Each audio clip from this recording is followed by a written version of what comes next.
Good evening, everybody. Tonight's March 10th, I think the first day of spring, maybe. And this is a regular meeting of the Board of Education, USD 453. We'll have roll call. Mrs. Murphy, Here. Mrs. Wells, Here.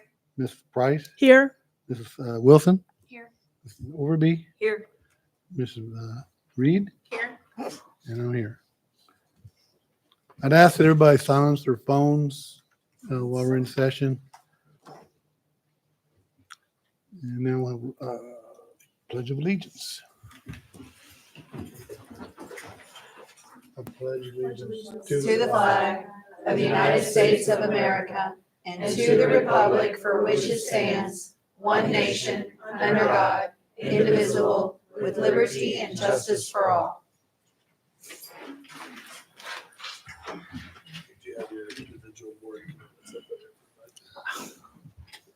Would you like to give the district mission statements? Sure. And just a monthly reminder to speak clearly into the microphone for everybody listening online and otherwise. To the district mission statement, the mission of Leavenworth Public Schools is to prepare every student for success in every classroom every day. No scheduled in patron input. Move on. Adoption of the agenda. I'd like to make a motion to approve the agenda as presented. Second. We have a motion by Mrs. Murphy to adopt the agenda as presented, seconded by Mrs. Overby. All in favor? Aye. Looks like 7-0. And on to item 2. Who's handling this?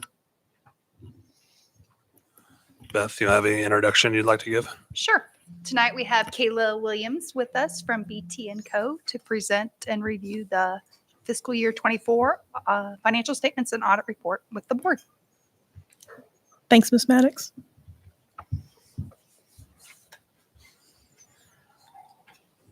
Hello. Can you hear me okay? Mm-hmm. Okay. Hello, everyone. My name's Kayla Williams. I am an audit principal with BT & Co.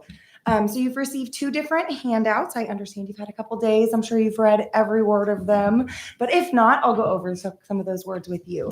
We're going to mostly focus on the report that is addressed to the Board of Education. So it's the smaller of the 2 documents that you have.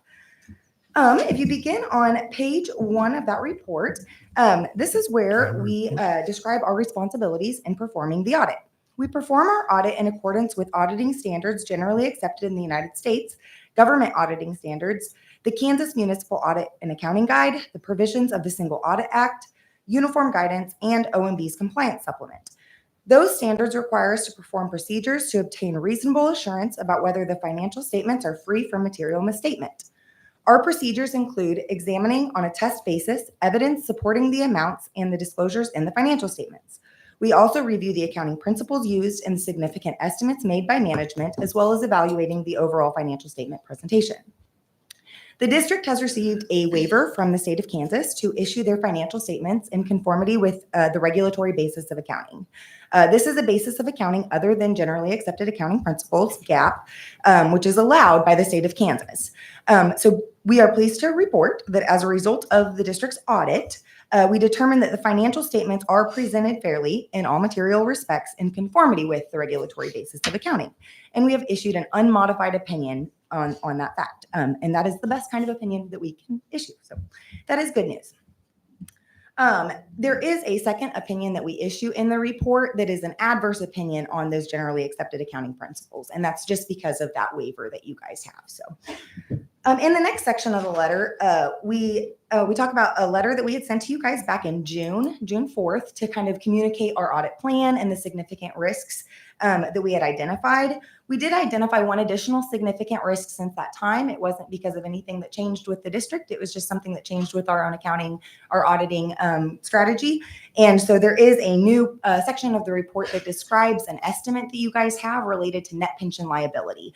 And so that is just a required disclosure that talks about the capers that you guys are a part of, a net pension liability associated with that. And so since that number is based on actuarial reports, it is considered a significant estimate and just something that's been added.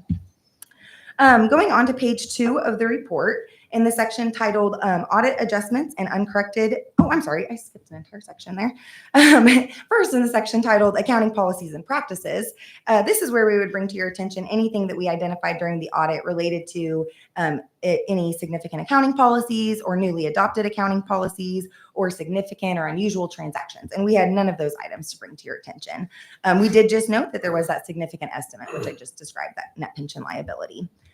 Then going on to the rest of page 2, in the section titled Audit Adjustments and Uncorrected Misstatements, this is where we would bring to your attention any of those types of items, and we did not have any.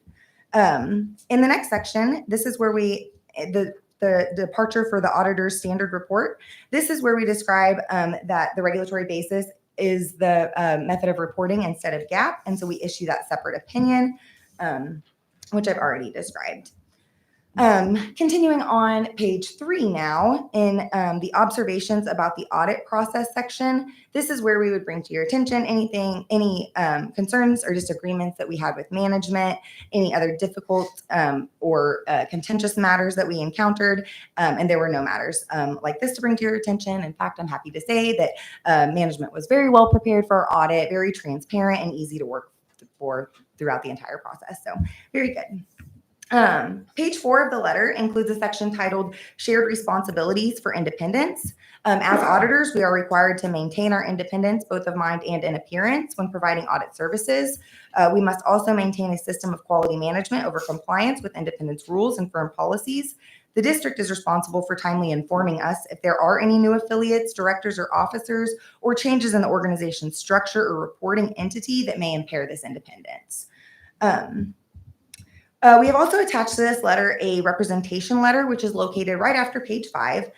This letter is the final step in the process of the audit, and it puts into writing the matters that are required by our standards to be represented to us by management.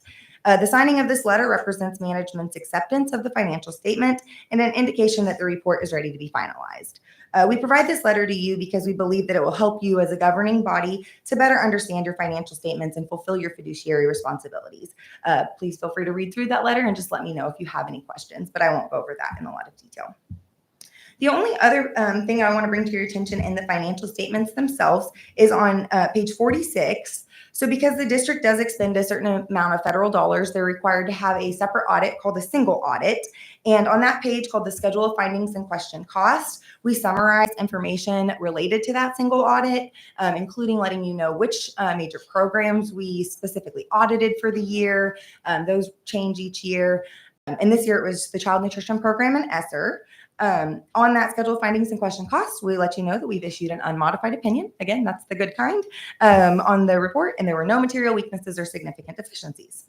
So with all of that good news that I have to share, that's really all I have. I just want to give a special thank you to Beth for all of your help throughout the whole process and the rest of the district office that we bugged throughout the whole time. So with that, I'll open it up for any questions. And that's all right if there are none. So thank you very much. Thanks, Ms. Thank Williams. you. Okay, moving right along, yeah. Recognition. Sorry, Mr. Carney, we would request action to approve that. The audit Oh, we report, did? Accepting that. Sorry. please. I'd like to make a motion to approve the audit as it's been presented to us. The motion by Mrs. Murphy to approve the audit report, seconded by Mrs. Wilson, or wasn't it? It was- Mrs. Reed? All in favor? Aye. 7-0. Now recognition? Thank you for that. Now on to arguably my favorite part of the meeting. Chance to recognize some of our outstanding individuals. Up first, she's in the back row. She's a frequent here at most of our meetings, and she is your 2025 Chamber Junior Citizen of the Year.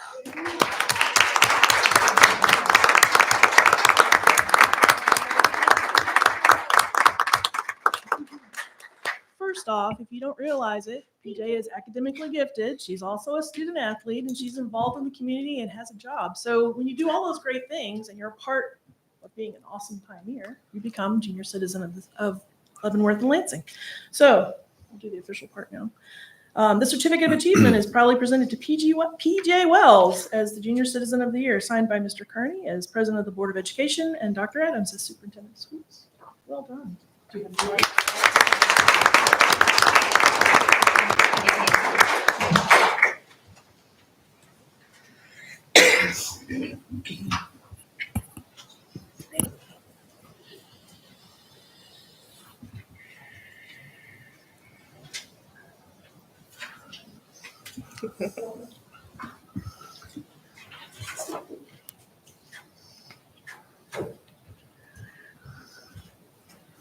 All right. Thank you, Mrs. Price. Note that number 3 is going to be pushed to April. So our other tonight is the JROTC academic team. Looks like they're positioned in the back, and presenting on their behalf, Major Solari.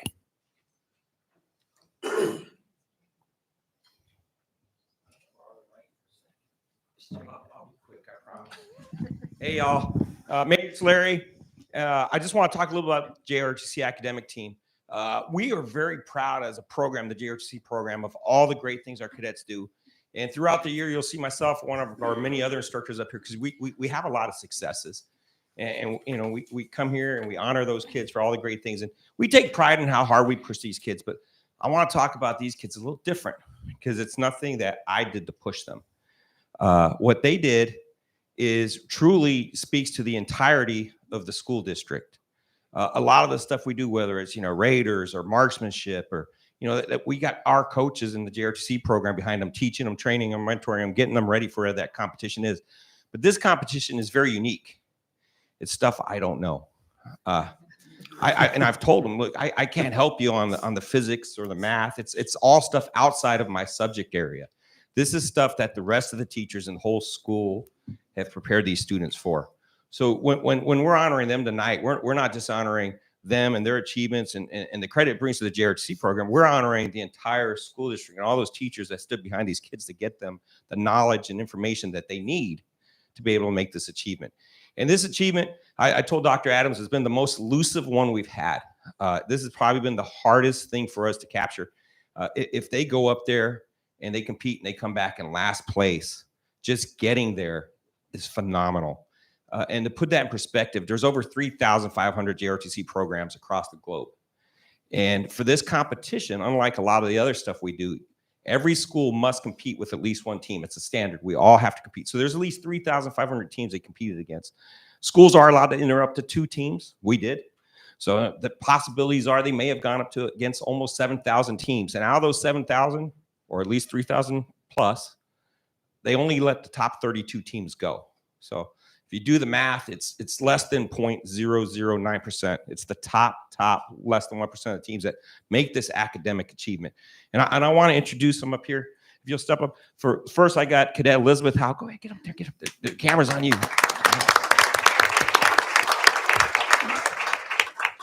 I got Cadet Matthew. We have one other young cadet who unfortunately couldn't make it tonight, Cadet Ian Margado. He couldn't get away from work. But we also have the team captain here, Cadet Nathan James. And I want to say a little something about Nathan. He handpicked everybody on this team. He was the brains behind the operation that behind the brains, if that makes any sense. So these cadets have achieved something that no other team that I can find in our written history of doing yet. So this is a first for us. I'm very proud of them. And like I said, this speaks to the entirety of all the teachers at the high school.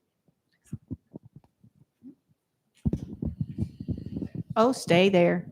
Major, you're supposed to be over here too. No, ma'am, I gotta take pictures. All right.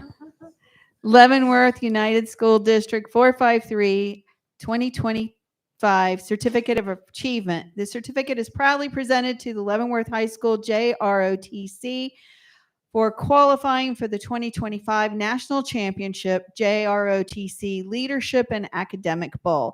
And it is signed by President Mike Kearney and Superintendent Dr. Kellen J. Adams.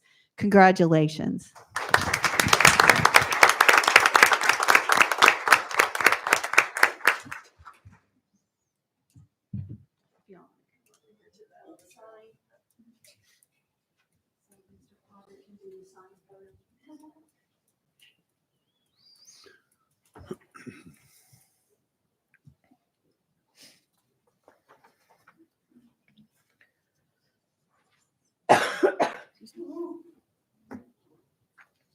That's why I'm not on the academic team. I didn't even take a picture right there. Just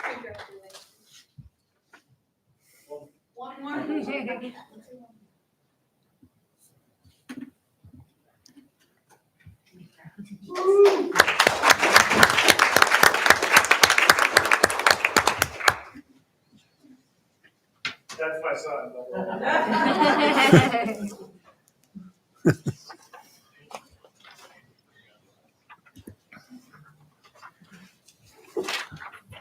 And like I said, the rifle team will be honored in April.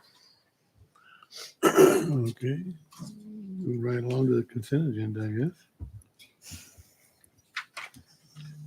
Item 4, the consent agenda. I would like to pull off item 4.7, Item Okay, 4.7. consideration of beyond textbooks. Okay. it becomes 8.1. It becomes what, 5.1? I'd like to pull off 4.8, consideration of the air and rooftop units. I just have a quick question. Anything else? All right, so Mr. Carney, I would have beyond textbooks become 8.1, 8.1? and the Aon becomes 8.2. Good with that, Beth?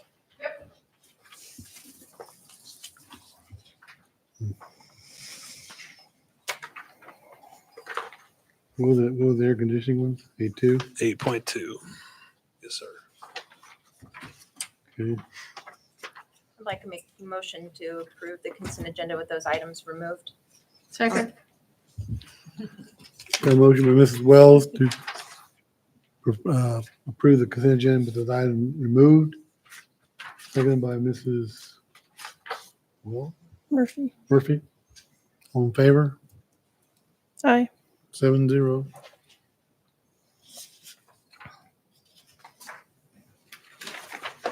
All right, so we'll come back to those after executive session. Okay. Mr. President, I move we go into executive session to discuss non-elected personnel pursuant to the exception under the Kansas Open Meetings Act, or COMA, in order to protect the privacy interests of the individuals to be discussed, and that we return to open session in this room at 6:32. The board will invite Dr. Adams, Amy Sloan, and Board Attorney Isaac Caverly into the meeting. Second. We've got a motion to go into executive session by Mrs. Price, seconded by Mrs. Murphy. All in favor? Aye. 7-0. Let's move in then.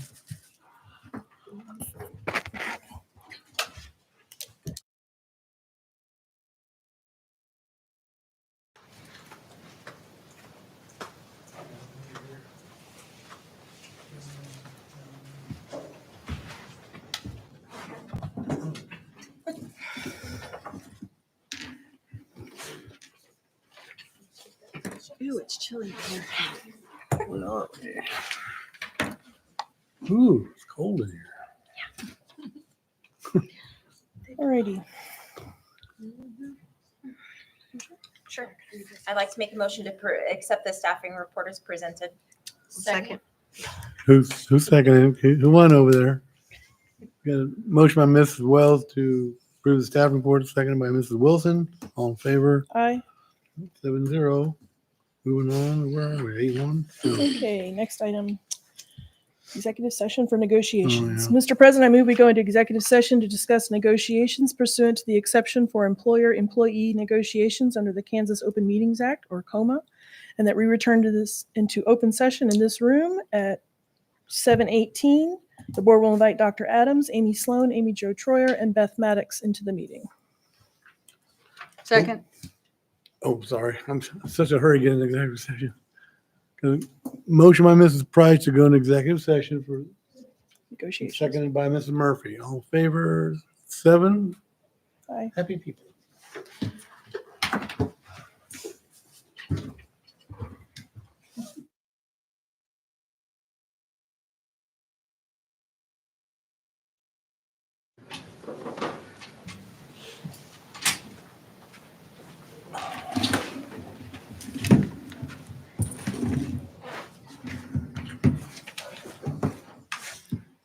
We can just move to 8, right? Items removed from the consent agenda. Everybody here? Yes. All right, we'll go to 8.1 with, that's the removal of, what, item 4-7. 4.7 off the consent agenda. Happy to answer any questions. Okay, come on down. I have had the opportunity to see the presentation that you did for the board, also district site council, also the presentation that was, the slides that were offered. I like this program. I think that there's a lot of good in it, and I like the collaborative nature of it. So you could build on it, if I'm understanding correctly. 100%. Okay, but we are in, our budget situation, we're in trade-offs, right? Because we don't have unlimited resources. So my question is, I believe the presentation said that this is fully funded through teaching and learning. Yes. And it's a pretty hefty price tag, the $30K. So what are the trade-offs? What are we eliminating? What are we not doing? What have we decided so that we can kind of mitigate the cost on this? Sure, absolutely. Valid question. So it's not one big purchase. Usually at the end of the year, as I'm finalizing my budget, I spend a lot of money on buying additional decodable sets for elementaries, which we spent that last year. I bought spellography for grades 4 through 6, and we have bought a whole set of those now, so I don't have those expenses. New Teacher Academy, between the swag and the door prizes, the supplies, all that, that's going to be reduced this year. Some of that, so that comes into this money as well. Professional books. I use a lot of professional books that I give to admin and teaching and learning, teachers that are in cadres with me, those type of things. Those will not be occurring next year, so I will not have the expense of those professional books. And PD supplies. At the end of the year, I replenish all PD supplies kind of thing. And that's one of the expenses that we will just as needed replenish instead of doing a full replenish like I usually do at the end of the year. So by the time you add all those up, even though they're, in themselves, the decodables, they're about 15 to 16,000 when you purchase. When you look at New Teacher Academy, you're talking another 6 to 8 by the time you get all the swag and all the things in there. So it adds up to that 30,000 price tag. But academically, I feel like this is a better investment for our teachers and our kids for moving the needle forward on our math data. Okay. Next question. Yes, ma'am. I have like 4.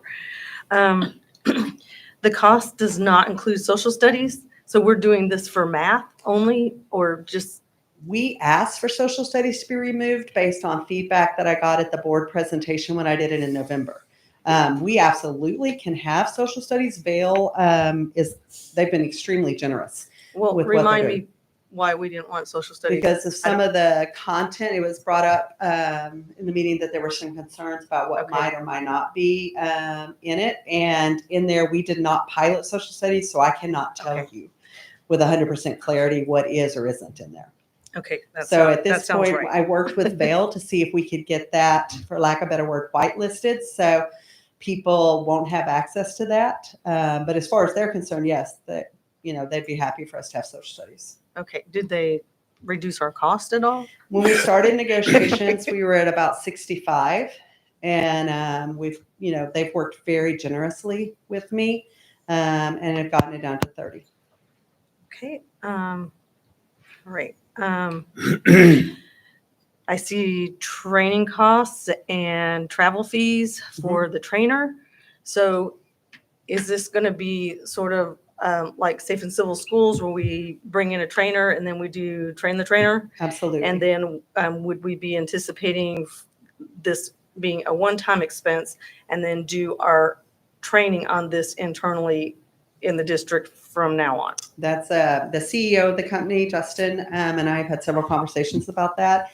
And because the structure of how we have some support personnel in our district is exactly what. So we would pay for it this year.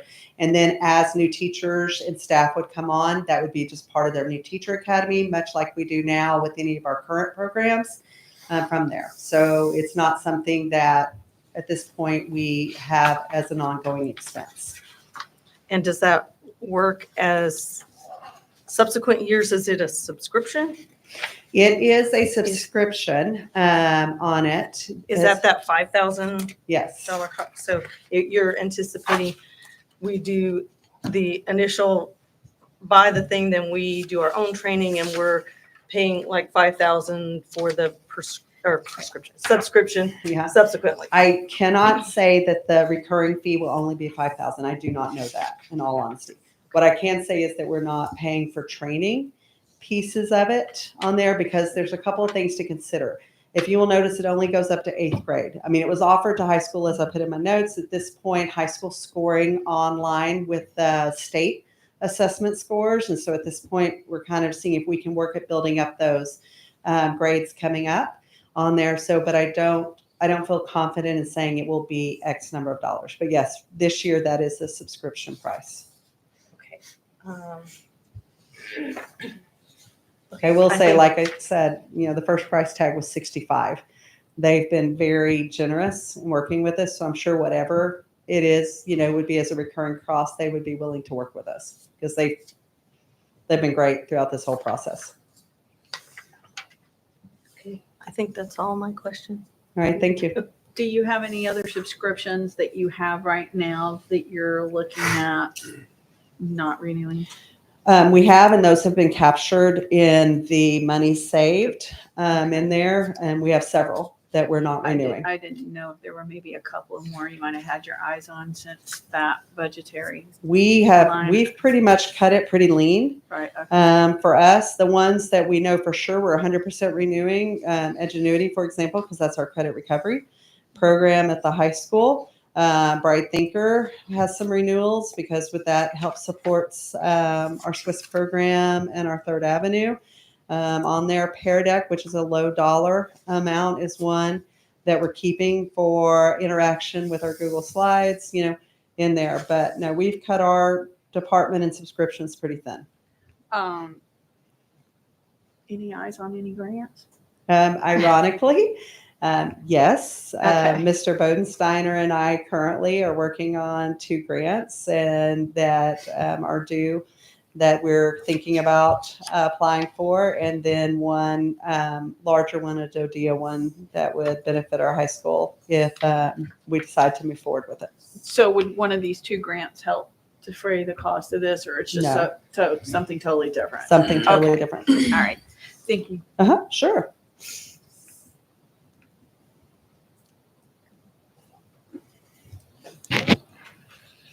Anything else?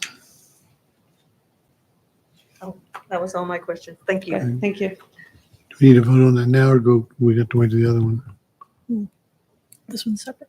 Hmm? It's its own separate. Okay, so I need a motion then. I'd like to make a motion to approve the teaching and learning. I'm looking for the name of this. Beyond again. text. Beyond text. Beyond textbooks for $30,000. Yes, ma'am. I'll second. Got a motion by Ms. Murphy to approve the contract with Beyond Textbook, seconded by, who was the second? Ms. Overby. Mrs. Overby. All in favor? Aye. 6-1. Okay, Thank you. moving right along. So now we have the Roof. Aeon air conditioning units. Who wants to talk about that? Who brought that up? I did. I'll Got have a John. question? Yep, I'll have John come up to the podium for direct questions. Yeah. He's the one that's overseen this. Yep. Excuse me, overseen this process to date.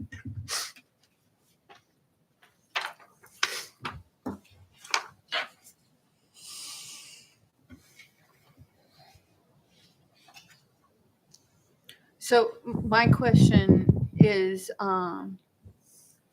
did we not get any other bids besides one? Yeah, this is we got an agreement with them to get discount pricing when we order in bulk. it's Aon. That's what we've been using across the the district.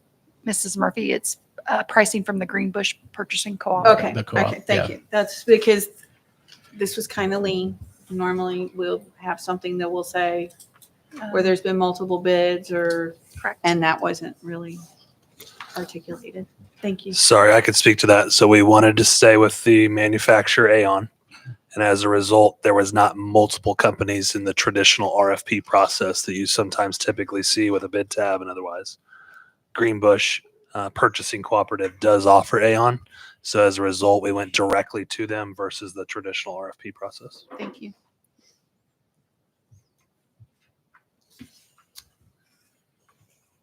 Any other questions? Any more questions? Okay, need a motion, I guess, then. Thank you.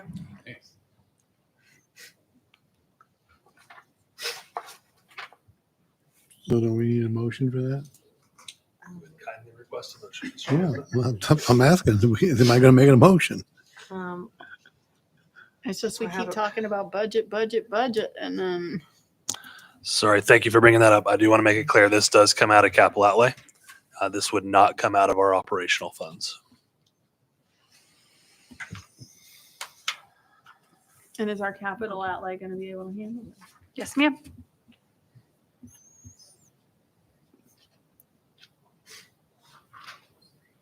I still haven't heard a motion. I don't really know how to say it. Move I'll to make a accept. motion to approve the Aon rooftop units for, what is it,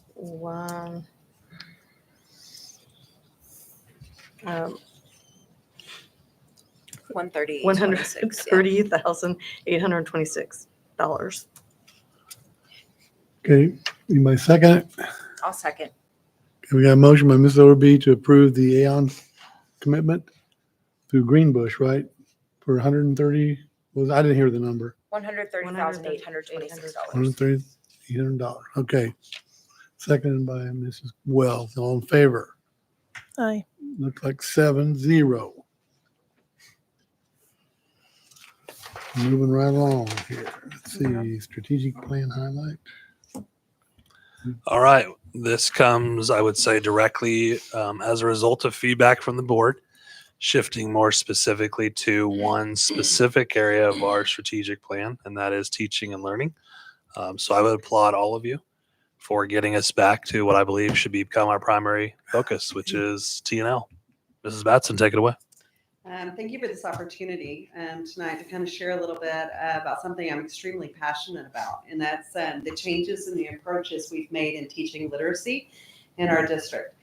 As you know, teaching and learning is a huge bucket in our strategic plan. It is, for lack of a better word, the meats and potatoes of what we do here every day. So with that, tonight's information kind of hits the highlight of those first two action steps that are in our strategic plan on how do we create the curriculum, as well as how do we have an emphasis on core instruction. So when you think about literacy, why is it so important? And in this, especially as a prior math teacher, I get asked all the time, like, isn't math important too? Absolutely. But in this, the reality is literacy is not just a Leavenworth problem. It is a national problem, and there's some statistics from the American Reading Association. And as you can see from there, we have, sadly, quite a bit of our adult population in our nation at a fourth grade level or at an illiterate level in that. We also have, where it does affect more into the classroom and the core instruction, is 60% of office referrals nationwide, this is not a Leavenworth statistic, nationwide come from reading blocks, either in small group or whole group instruction time. Reading is something that many of our students and adults in our nation struggles with.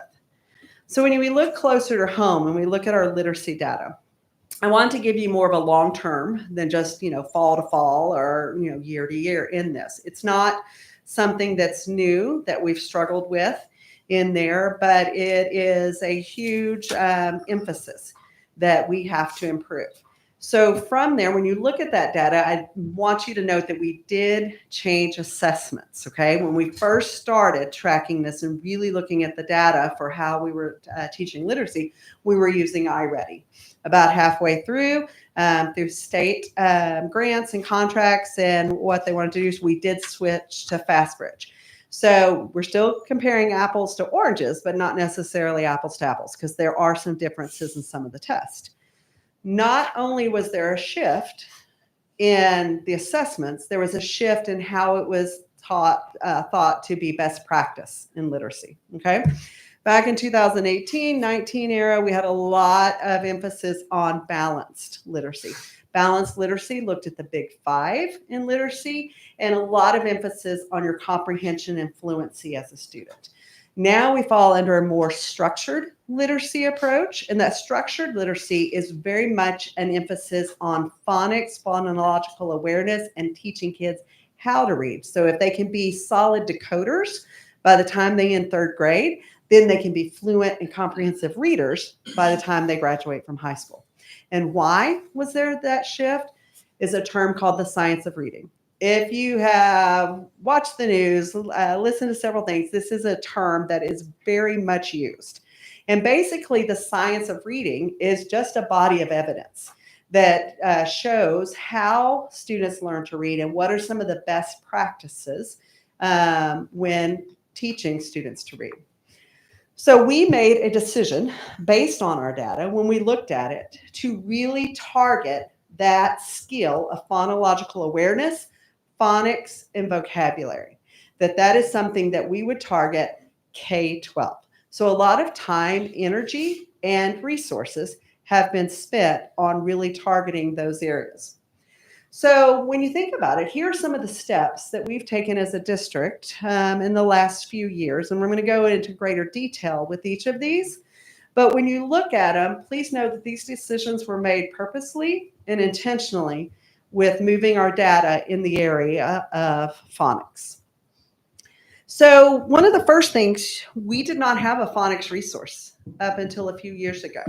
We had phonics type information within our basal reading program, but there was not a phonics specific.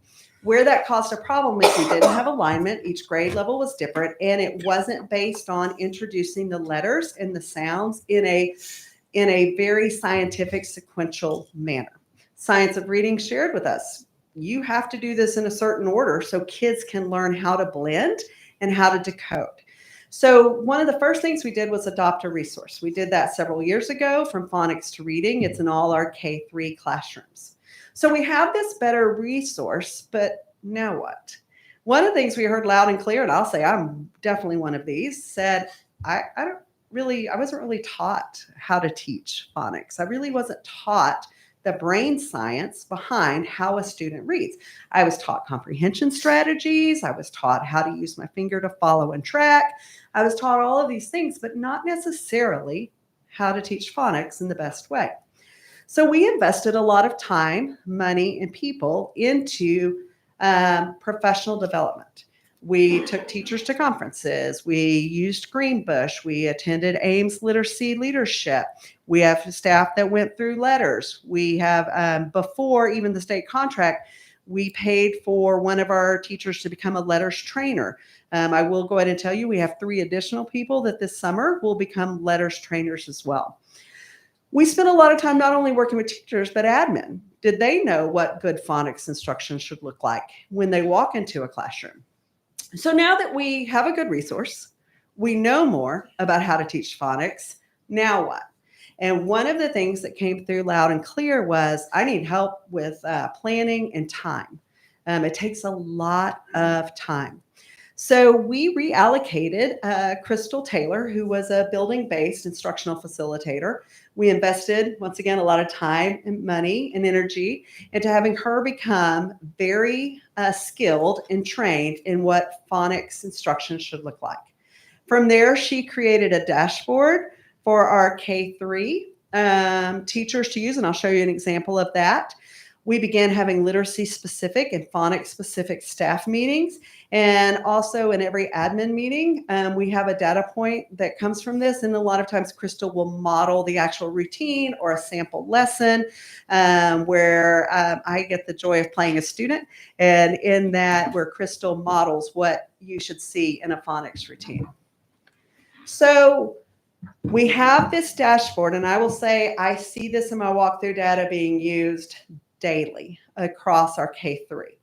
So here's an example. And when you log in, this is what you would see. You will see it's not only your pacing guides, but she puts additional information on there. Each one of these blue lines is a link to either a document, a resource, a video, something that is meant to help teachers.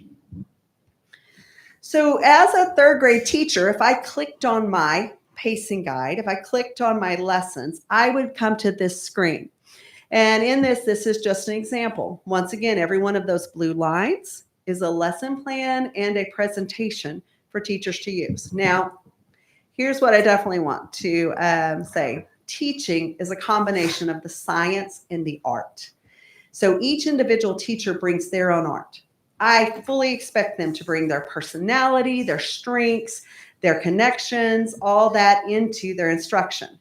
This presentation is just a base for them to start with and use. It does the science part of it.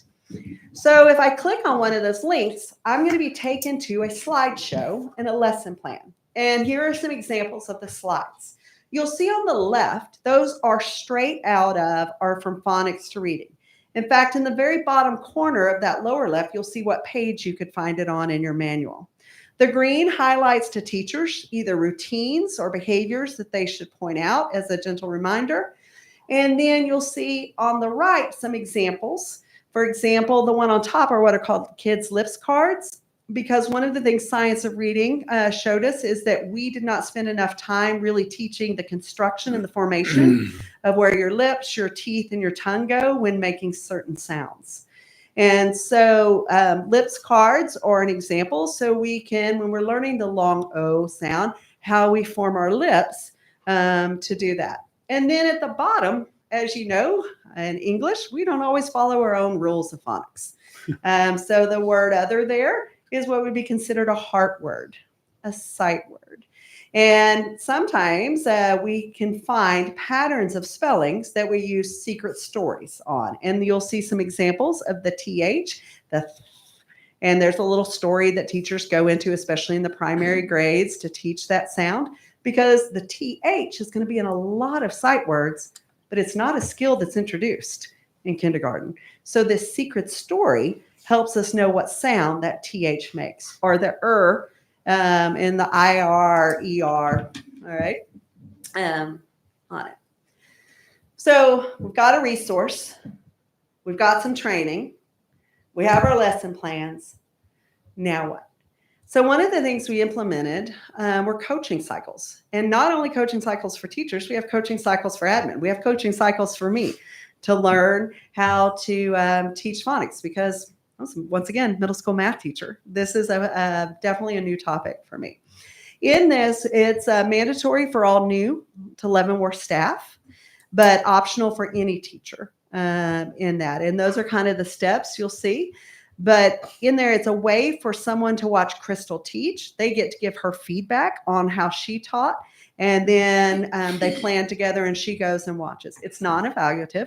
It's meant to be a support, and overall feedback, especially with our novice teachers, has been very strongly affirmative on, they felt like this has been a great way to kind of help support them. Then, all right, so we've got these great resources. We've got this knowledge. We have these lesson plans. I have someone that's going to be in the trenches with me when I get stuck. But I'm still struggling when I look at my FastBridge data on knowing how to group kids into small groups. So we introduced last year holistically, we piloted before then, what's called a QPS, or a quick phonics screener. It's a one-on-one assessment that really breaks down which skill that students are missing. This has been aligned to not only our phonics pacing guide, but our grade levels. And so as a teacher, I know in October of this year, in April of this year, we know what QPS skill a child that's on grade level should be at.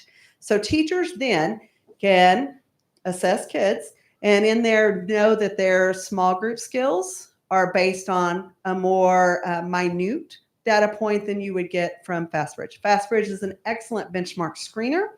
However, in there, it's not something you're going to want to do every week. It's not something you're going to want to do every 2 weeks from that. This is those decodables. One of the things we found out, okay, so now I know my kids need this R controls vowels. So in that, I don't have any resources, Laura, to really use with that. So that's where those decodables came in that we purchased. And from there, we've had individual lesson plans created with those as well. So what does our data show on it? So when we look at QPS data overall, and these are our students who are on grade level. And like I said, we've only been doing it a year at this level. So you will see K through 3, we have seen growth in all grade levels in there. What does that mean? That means we're getting more third graders on grade level ready to become that comprehensive and fluent reader instead of still struggling with the decoding piece of it.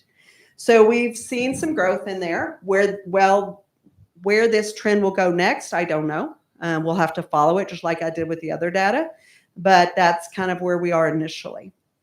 So once again, this is that exact same slide that I showed you at the beginning that shows our data. You see where we adopted the resource in there. And even though it may not be a huge, going from 47 to 43 and your high risk is moving that needle in there. And this is winner to winner benchmark. So we know the best way to move kids forwards is we all work together. You know, parents are the child's first teacher, their longest teacher, and their best teacher. So in that, what can we do as families? The number one thing you can do as a caregiver, family, loved one is just spend time reading together.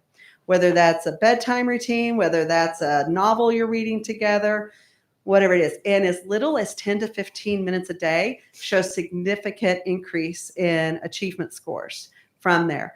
One of the benefits in that is it not only increases the vocabulary of students, it builds their confidence and their attendance. Because as we saw in one of the first slides from the statistics, if we have 60% of discipline referrals in the nation trying to get out of reading because they don't like it, they struggle, they feel stupid, whatever the reason is, the more we increase this, then that decrease of those office referrals. Now, how can we work together on that? Is if spending that 10 to 15 minutes, it allows you as a parent to start to hear like, hey, there may be something there that I have a question about. That's a great time to call your child's school. It's a great time to reach out to your child's teacher and then, or reach out to us here at the school district. So another way is being involved in our family engagement events. Recently, David Brewer's 3rd and 4th grade teams did an amazing one where they looked at the state assessment and some of the academic skills with that, where they had the students and families practice. It was very well attended. This is an example from our kindergarten using literacy in there. This is one we do every year at Dillon's. Another way with that is our family engagement that we do with pre-K in it.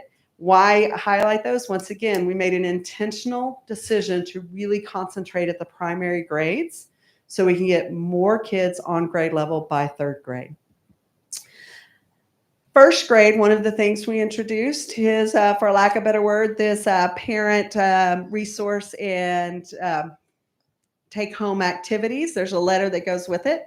And then these 4 activities. You'll notice that QR code that's up in the top corner. That QR code is one of our instructional facilitators or teaching and learning staff members does a video on how to do this. So if I'm a parent and I'm like, I don't even know what those mean because I didn't know what those slashes meant when I first started working in literacy. And from there, this is one of our team members going over how to do this. So if a parent or caregiver can feel confident in what they're doing. Conferences are coming up. So one of the things that all of our elementary families should receive is a sheet that looks somewhat like this. Started as the Every Child Can Read Act in 3rd grade, but from there we felt like it was really great information for families. So we have it for all of your elementary grades for reading and math. This will let you know not only where your personal child scores as compared to what is expected, but on the back, it gives some hints and tips of things that you can do at home if you would like to get more involved in this. The best thing to do, of course, is talk to your child's teacher and get to know some more about their where they are in class, what activities they're doing. And then as a greater community, because we're all in this together, how can we help shift those literacy statistics that we saw that are bigger than just Leavenworth, Kansas? But one of the things you can do is reach out to educators, talk to them, come volunteer. We've got a lot of kids that would love to listen to you read. We have a bunch of kids who would like to do letter sounds and letter names with you. And in that, whether you become active in a school's PTO or site council to stay informed on kind of what we're doing to combat this literacy issue in our community, but come help be a part of that solution. And then finally, an idea is give books as gifts. When you're purchasing a gift for someone, throw a book in there with it. Because the number one thing when kids ask, well, why don't you ever read? I don't have any books. So helping them find a book they love is great. So with that, I know that was a lot of information on how we approach literacy in our grades, but wanted to open it up to questions. So I have some, Ms. Batson, on the letters program itself. So we've got 1 trainer trained, and we've got 3 inbound over the summer. How many people have completed letters 1 to date, other than that trainer? And who is going to be taking that letter? Well, Letters training. Who's required to take the letters training? I mean, sure. So there's 2 aspects of it in there. We have approximately 15 staff members that are either already trained or in the process of being trained in there. Now, there's 2 things at play here. One, a lot of people just started taking it because they wanted to become better educators. But the state has now adopted what's called the Seal of Literacy. And in the Seal of Literacy, any elementary teacher, elementary admin, any elementary SPED teacher, elementary school psych, has to, by July 1st, 2028, have the Seal of Literacy on their license. Okay. There are several ways an educator can get that. One of the ways is by completing letters training. All elementary staff have received a Google form earlier last month that asked, kind of where are you? What would you like to do with this? And those that have expressed interest in wanting to do it, that's what we'll be using our PD days for next year, is to help them get this Seal of Literacy requirement. Another option is there's a Praxis. It's one of the 7,000 series tests. And we have a study group. We have 2 of our teaching and learning team members that are taking that Praxis study guide and examiner manual and breaking it into study groups. So if a teacher says, I really don't want to do letters, but I still got to have this licensure, they'll at least have a resource to help. One that's not as finalized is your regional universities are putting together some programs and courses that will also count for the Seal of Literacy. That hasn't been finalized yet, so I haven't shared that exactly with staff because I don't want to send misinformation. Sure. But once that comes out, they will have that option as well. and then how long does it take to complete letters? Letters is a 2-year Okay. program. Unit 1, it's got Volume 1, which is units 1 through 4 is in year 1, and Volume 2, which is units 5 through 8 is in there. And they also have a letters for administrators, and it's also a 2-year program, and then letters for early childhood. Okay, thank you. Sure. What type of grade level would you be able to expect they could read like the word acorn easily? 4th. Okay. I had the pleasure of volunteering at Henry as a mystery reader. Yeah. And it was phenomenal. And I was thankful that the kids eventually let go, but I thought I was going to have to peel them off. So great kids in that. I think it was Meyer maybe first grade or so. Okay. So just kind of piggybacking on your plug for people to volunteer. And hopefully a couple people have followed up. I had people reach out to me. I tried to push that on social media. What percentage of our kids do you think have that reading experience that you were talking about, where at home they're read to or have a reading engagement for? National statistics would say it's less than 20%. There's no way for me to know. We live in a very technology-driven, as you know, society. But that reading together either through an app or through a physical book, statistics would say less than 20%. That shocks me that you say fourth grade on Acorn, so that's interesting.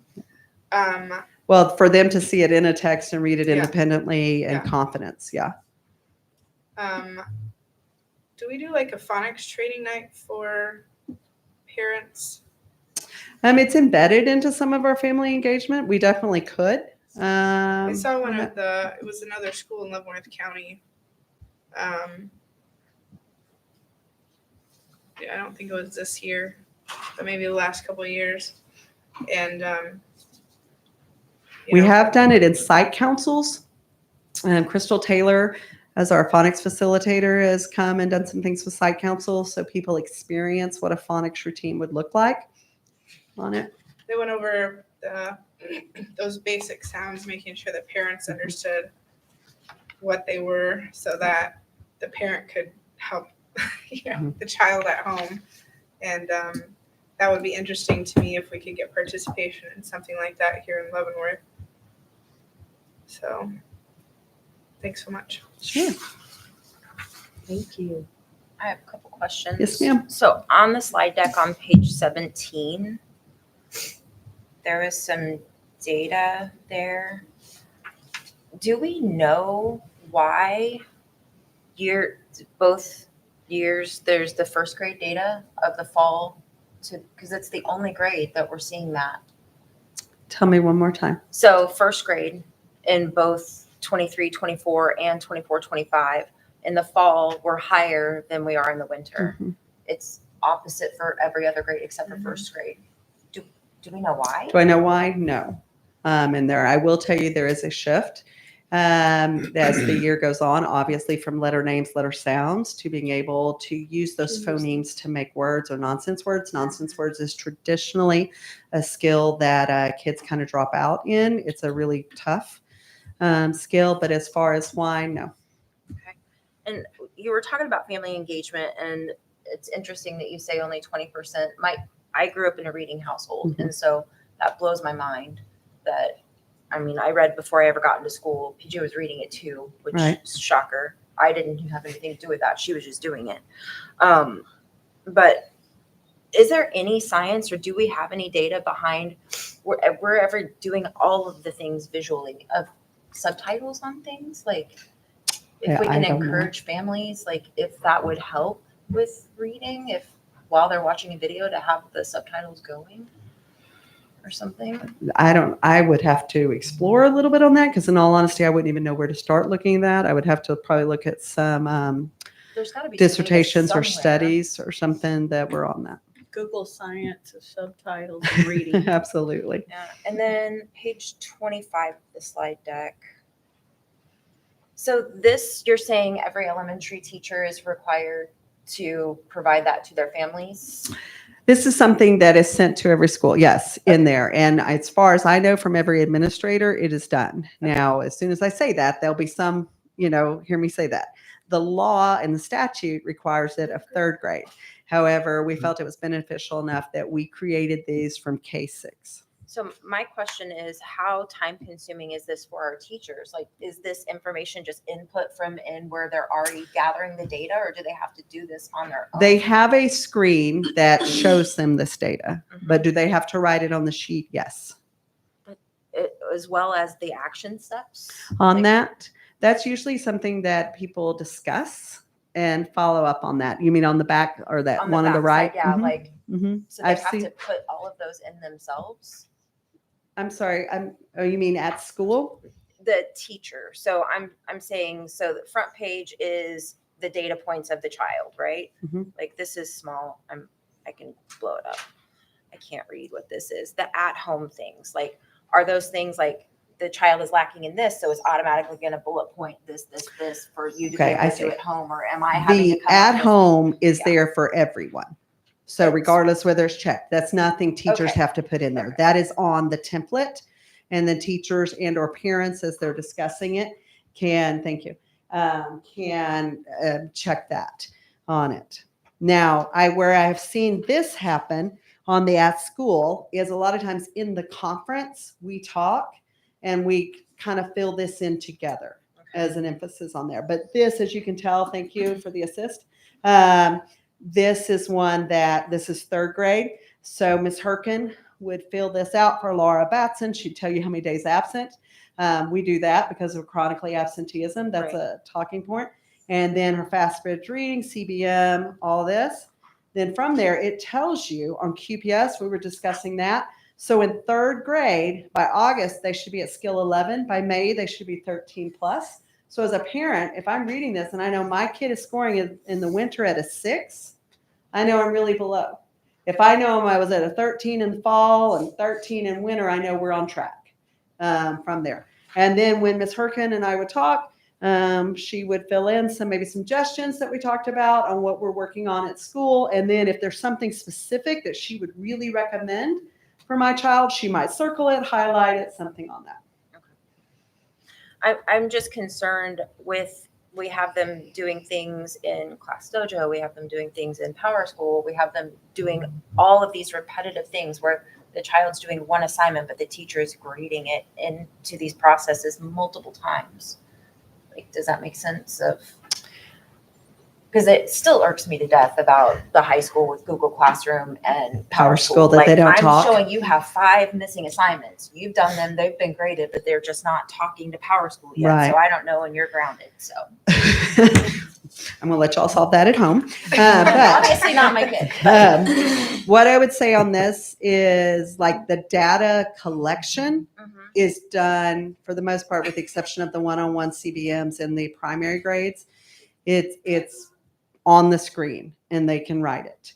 As far as this piece of it, that's really, I think, a powerful part of a parent-teacher conference where you and I are talking about your child and what are some next steps in there from that. As far as the technology and the grading and the Power School, that is something I will defer to Mr. Sifford for a future discussion on that. But would that frustrate me? Absolutely. I want our teachers to be able to have that engagement time instead of all of the backhand side having to do the paperwork. So I appreciate it. Thank you. That's all I have. Okay, I have a question. Yes, ma'am. So we had that literacy grant Mhm. for a couple of years, Mhm. and then it went away. Yep. Because grants don't go forever. Right. Have you noticed a change that possibly some of the dip could be we're not making contact with those kids earlier on like we were able to do with that literacy grant? Because As that far was as from like the cradle. kindergarten Yeah, well, readiness. we were doing right. We were doing the books for basically cradle all the way up. I would say that I would be very hesitant to link any type of correlation or causation to that. I would say, and the reason why is a lot of families that brought their kids to our Birth to 5 literacy events were homeschool families or families that weren't necessarily Leavenworth school families. And of course, we helped any kid that was there in the library or when we did the kinder music activities or whatever in that. I will say that a lot of the things we implemented during that grant are still going strong today. The resources are still being used. I will also say, like I said, with the shift from balanced literacy to structured literacy, when the research and evidence showed us we needed to change from where we started, we made that switch as well on it. But I would not have any data or any way to probably correlate that. Okay. Are we to be able to help get books in kids' hands? Are we still able, or have we been putting out that? Because like Dolly Parton does the little The book imagination grant, yes, and Kansas is now approved. Yep. to remind parents that they can get those books Mhm. once a month from there? We can redo that. We did absolutely do a big social media and It email has to be push. before they 5. Right. Because if they're one day before 5, you don't get it. Right. Um, But that is something we can post again. We created a flyer through our PR department with all that information on there. So that is something we can do again. possibly not to make more work for the district, but because people do utilize their phones and their tablets and things like that, is there maybe a way that we could do some kind of tab on our website for early preparedness and have a link to get those books from Dolly Park and Imagination? I'm sure we could, insofar that, there's no advertisement or other issues that we run into. Right. I mean, you could check with legal on that, but I mean, it's not like you're going to pay money. It's not like they're going to get business for it. They're giving families, a child, a book every month. Sure. Okay. Thank you. We can explore that. Your child qualifies too. Thank you. So Laura, I have a question. I should have asked this offline. Sure. It was asked to me, one of my kids now works for the public library.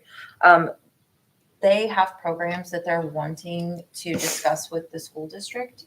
Who is their contact person? You can contact Miss Miller or Miss Bond or myself, any of Okay. us. Okay. Mhm.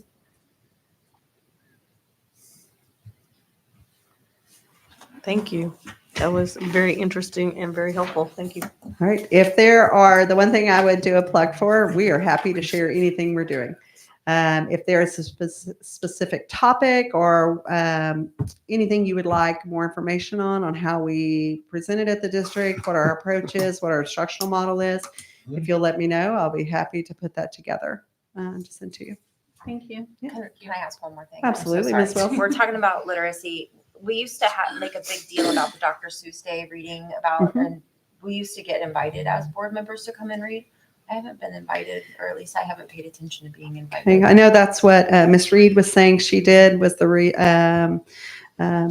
was in the shared reading. I know I went and read, several of us did, to Henry on that. And that's the only one I know so far.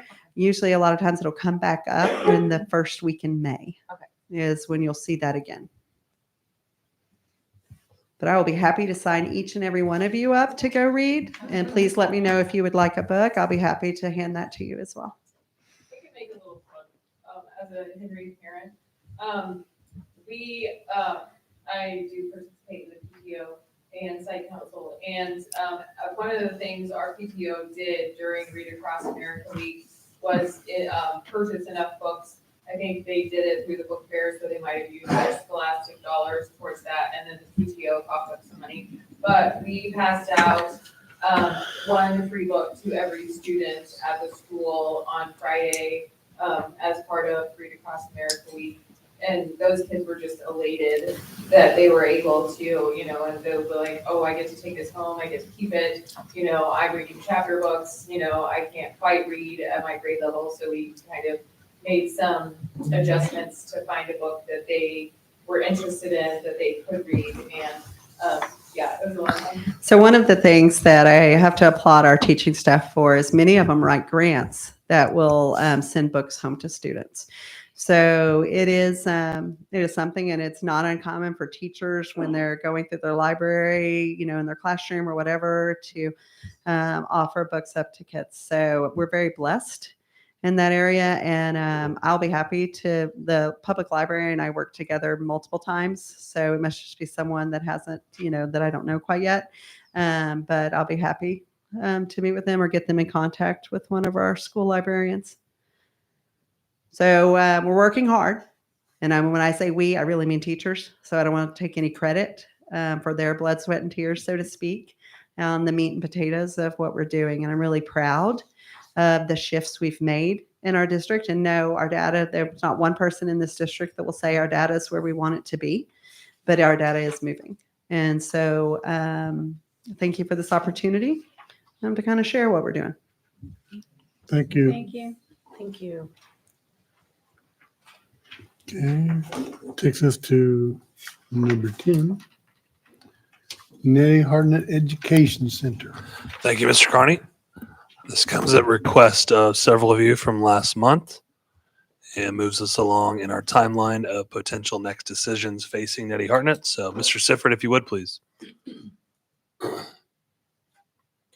Just a brief cursory overview that there is legislation now that impacts any potential closure of the building. So, if you would, thank you. And this comes after the 2024 legislative session and effectively creates a stopgap whereby the state of Kansas can specifically have a 45-day window if they would like to entertain a seizure of that building. I don't know if that would be the case here in Leavenworth or not, but just so you're aware that that does now affect any of these implications moving forward. A brief history of sales from the last 2 decades. Thank you. In 2010, you sold North Broadway for just under $100K and Muncie Elementary for just over $211,000. And then in 2011, Ben Day at $27,000 and change. I was not able to find any record of any other buildings. Caveat here, West Junior High, which is now the Pioneer Career Center, will very soon become the property of Kansas City, Kansas Community College, but has not yet sold and or closed. So you might be asking, what are the options for Netty Hartnett? I've got 4 that I've listed here that I believe are potentially all on the table. First of which is you do nothing. You would simply maintain possession of the building, but do not occupy. I do believe this could obviously be a short-term solution. It would not realize the full savings, of course, as you would still need to insure it until such time that you are no longer occupying. You would obviously be able to bring utilities down to a minimum, but you would still want to obviously keep it so the pipes don't burst and so forth. Second of which is you could sell it. I do believe that this could involve a number of different options. I know that there are some of you that are interested in parceling out potentially the south side of that. I think that is a possibility here. But the net result, if you will, is no new investment from the district. I think that's the key takeaway here. Third is you could develop the building. There are obviously a number of different needs that could go into that, and including any and all of that with that's parceling out as well. But it would keep the ownership here. I think the key takeaway there is it would be a substantial, and I want to emphasize substantial investment to get that back to where it needs to be. And then fourth is raising the building. And I will emphasize that I think that has both environmental, financial, and certainly political ramifications if you want to explore that. Happy to discuss next steps. And at this time, I would open it up for conversation. I have this listed as discussion only tonight under the auspices that I figured you would likely have additional research for our team and otherwise. Do we think we need a study session to explore whatever we want to do? Possibly, possibly what are the options to develop the building? I mean, what other uses do we have for it? Are there other uses for our building? Especially it's going to be expensive. And with what we've been facing right now, expensive isn't something we want to discuss trying to spend. I had expressed some interest in parceling it. I don't know. I mean, that would need some further discussion because I really don't know how exactly you would do that. But the upside I could see is if you kept that part of it, you wouldn't have to, if you sold part of it and parceled it, you could potentially maybe down the road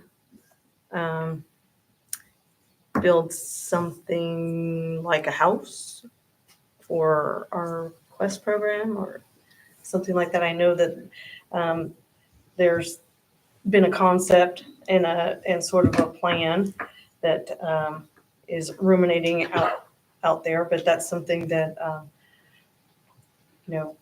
I don't know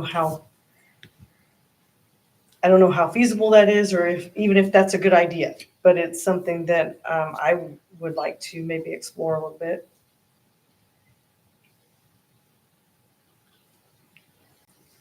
My thing I wanted to explore was the selling of the building. Just because if we are, I mean, I know it holds a lot of history, but unless we're turning it into a museum, that's gonna cost us a lot of money to keep, just so we can hold it. So, Yeah, I would have liked to see the board move this to an action item because I think it's gonna be the best move for the district to sell the building at this point, and the quicker that we're able to potentially accomplish that, the quicker hopefully our drain in it stops. I agree with Vanessa Reed. Look at that, Maxwell. but we, Look at but we that. still need to keep in mind that these students, to say here, if we make an action item to sell it, we still have students occupying that building basically till the end of May. Yeah, So it's not like you're gonna be sticking a for sale sign up in the yard first on day one. Well, we have 45 days. We have to let the state Right. know too, right? Also, So- with any sale, you have stipulations built in, just like if you're Right. selling, yeah, so. Yeah, the insurance costs on that building alone are Astronomical. All right. For our team to kind of maybe take the funnel from the wide to the narrow, is there any interest in exploring number 4? No, No. Okay. Because if there's not, I want to strike that right it now. costs you $1 million to tear that All right. building down. Okay. I do think number 1 should stay on the table because it may be a deal where we aren't able to sell it right away. So just for clarity, number 1 may become a short-term solution. Everybody understand that? Do you want to actively explore number 3? Because if not, I don't want to put wheels in motion that don't need to be put in. No, I would say no. Okay. No. Hang on a second. Let's talk about number 3. I mentioned in passing that if we can find somebody that wants to develop the building into something, and then we could do like the city and give it away as long as we get some return on that. Good return. We don't have to any money into it. I don't think it's worth our time for that one. What do you mean? Getting money for nothing? I No, mean, he's saying to be a like- partner with them. He's saying No. doing like what we did with the Pioneer Center. Somebody else. We read let it. Somebody them else comes refurbish in. it, but they taught our kids for free. So that was a huge return Yeah, like on letting millions. them occupy that building and redeveloping it. So that's what Just he's you make a asking that we contract. That's consider. what I'm saying. You make a contract with somebody, if somebody wants it to do something with it, like if they want to do apartments, that'd be great. And just say, okay, we'll take a percentage off of your income on the apartment. So this is where it gets in, where you're looking at 3 possibilities that I would say, if we're going to keep those 3 on the table, is we need to explore with a study session exactly how detailed those options really are in risk versus benefit.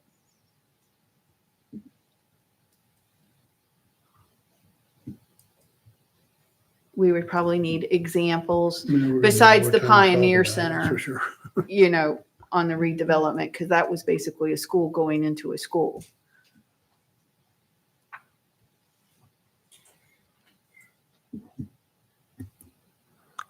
Other interest in the study session? Yes. Okay. I'd be interested. All right. Yeah, I think we need to talk about it more. Yeah. Okay. Do we want to try to schedule that tonight or do you want Mr. Potter to send out a survey? Could we have Mr. Potter send out a survey? I think he would We're love to do getting that close actually. to, Yeah. So, what I call Harry? graduation festival season. Hey, Harry. What? all right.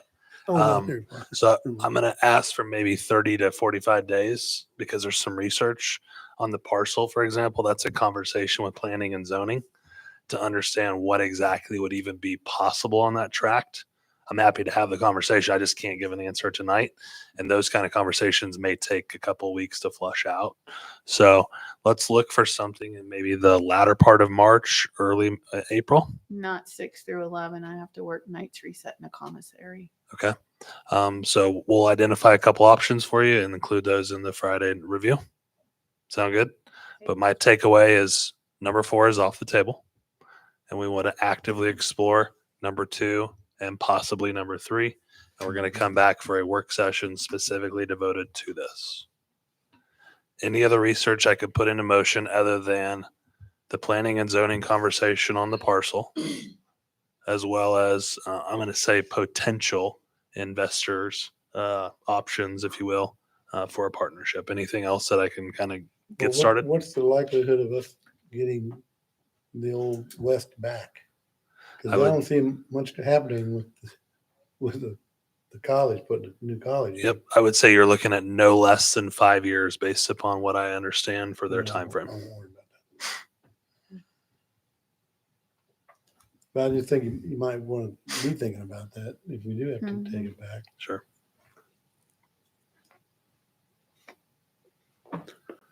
Anything else? All right. Look for a survey to answer on availability in the Thank you. Friday review. Thank you. Is that your superintendent report as well? We can roll right into that if you'd like. I'll be Well- brief on the final piece here. And this is really just intended to be nothing more than a status update on our topic of the day, month, and year. I've had several asking, where are we today with regard to the budget? Maybe zoom in once or twice for me. Thank you. So if it's in purple, it's new. I won't bother to go over every line item, but the two moving lines, if you will, are with regard to certified and classified staff. So you will see there the update there is 25, almost 26 FTE on certified and just under 11 on the classified. So as of today, your total is just over 700,000 to close and our grand total of 5 million. And really, we have not entered what I would call peak separation season. That traditionally happens once we return from spring break.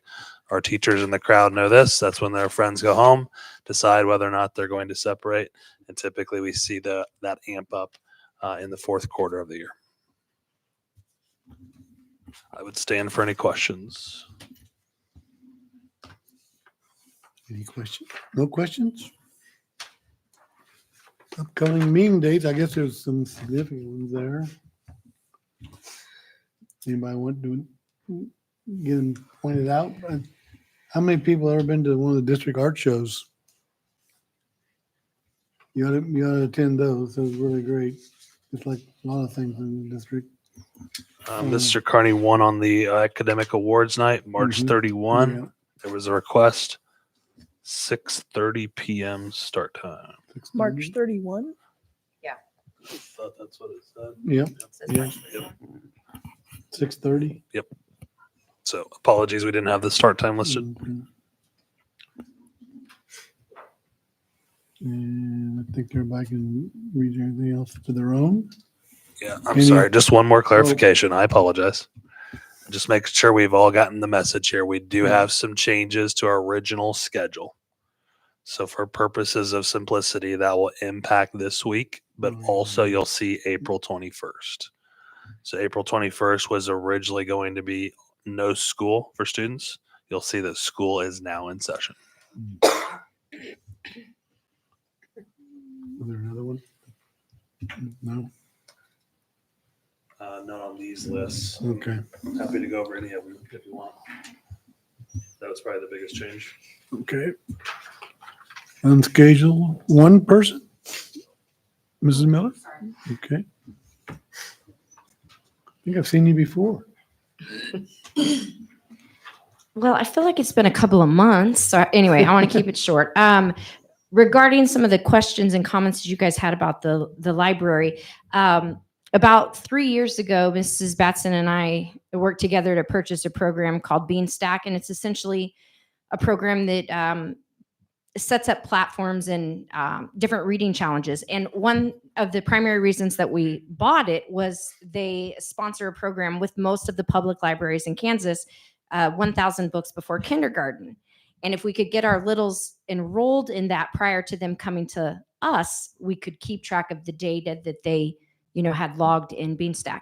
What ended up happening in the interim is COVID and a change in the librarian role at the public library. I'm happy to report, I just found out today that they did re-up their contract with Beanstack. So I'm hoping that's going to be a project for us that we can sync with the public library, maybe before kindergarten roundup or preschool roundup, to get those littles involved in that program so that we can keep that data when they come to us and hopefully keep those reading scores going in the right direction. So yeah, have a good spring break. It was great to get the snow makeup schedule worked out. We're happy to have that done, and conferences this week. So Thanks, everybody, and see you in April. Thank you. Okay. Board member comments. Mrs. Murphy. I want to start to say congratulations to Miss Wells for her outstanding honors. I know you're one proud mama. And then I wanted to say I did attend the Rotary Irish Stew Dinner today. They celebrate for St. Patrick's. It's a fundraiser for them. I know they're like, well, why do you want to talk about the Rotary? Kind of like the Rotary, and no, I'm not a member. The Rotary, kind of like the Lions, they do things for our kiddos. Where the Lions check their eyesight and vision checks, the Rotary has been giving our kiddos dictionaries at 3rd grade. And I even sat at a table where there was at least one, if not two students who are probably in high school or just graduated that say, hey, I still have my dictionary. So it's a very important group when it gets to helping our kiddos. So I suggest still kind of supporting them because they are doing good things for our kids in the community. Budget, great news on passing the audit. And I do appreciate all your hard work, Beth. Thank you very much, along with you and everyone else. And I want to thank everybody that went out to Henry to read. I saw some of those postings and heard some conversations from my granddaughter as well. So I know she was really excited. And then our Education Foundation had their jazz fundraiser this weekend. I didn't get to go, but I did get to see some of it online. A lot of these entertainers, at least the ones I saw, was all student led, and they did a phenomenal job singing and whatever other jazz performances they were doing. And that group, Education Foundation, does a lot of things for all of our teachers to help them get some of their wish lists and other things. So again, please go and help them. And thank you to all our donors, because I saw we had another one or two that weren't on there before. So thank you for those donations to the JROTC program. And then there was another one that stuck out. I just can't remember it. And thank you to our the JROTC program on the academic success as well. That is one high bar to have to reach, and you made it there. So thank you very much for all your hard work. And I yield. Ms. Wells. A couple different things from me tonight. I just wanted to give some reasoning as to not voting for the Beyond textbook. I typically in the past have always voted for anything that administration puts before us, because I feel like they've done the hard work into presenting to us what they feel that our students need. I am trying to be more fiscally responsible instead of just rubber stamping everything. And I felt that this specific was more want than need. It was a curriculum addition instead of just curriculum. And I feel like our staff could use it and they could also not use it. And it was a higher ticket item than I wanted to put down. But now that it is going forward and being added, I'm hopeful that it will be used and help our students.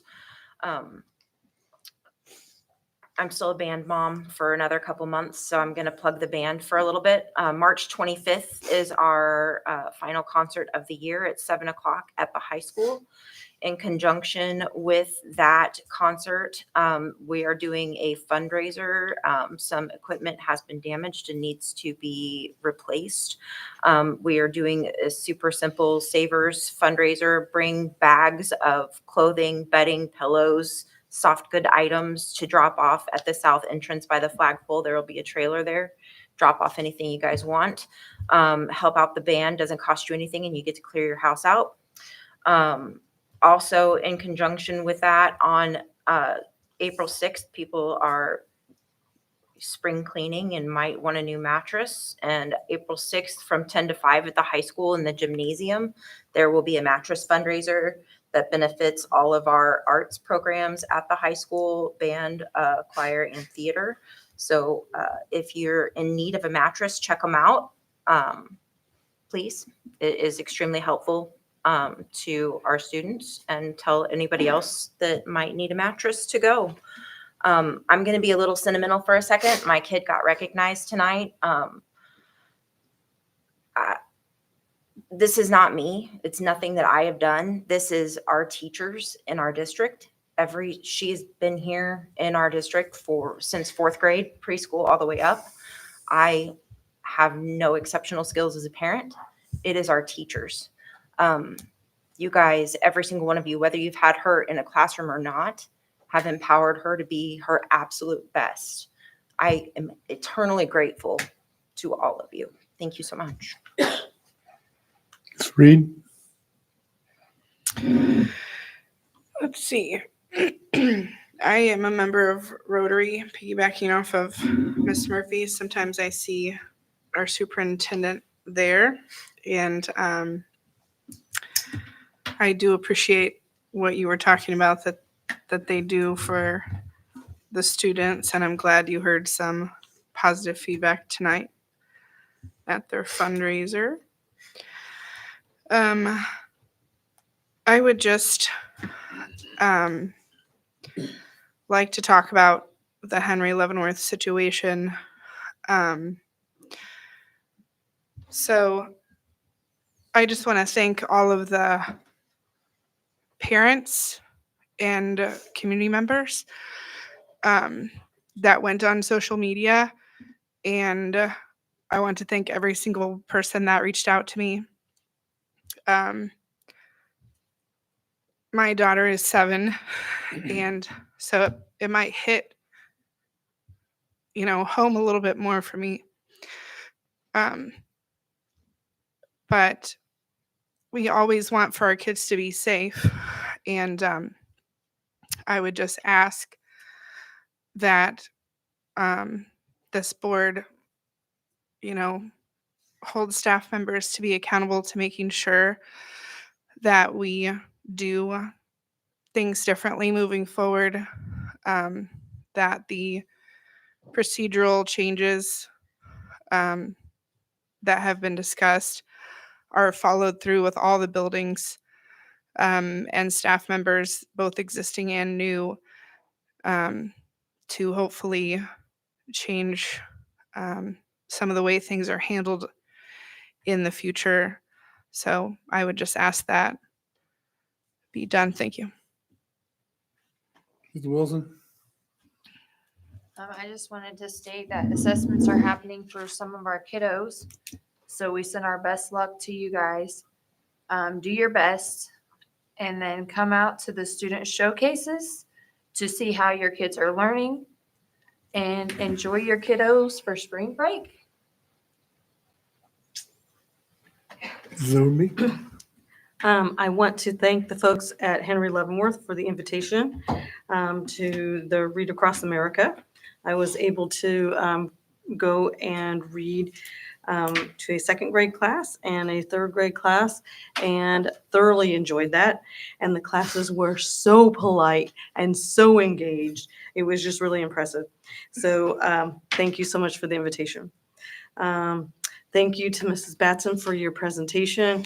I would love to see more of that kind of stuff, because that is, as she said, the meat and potatoes. That's why we're here.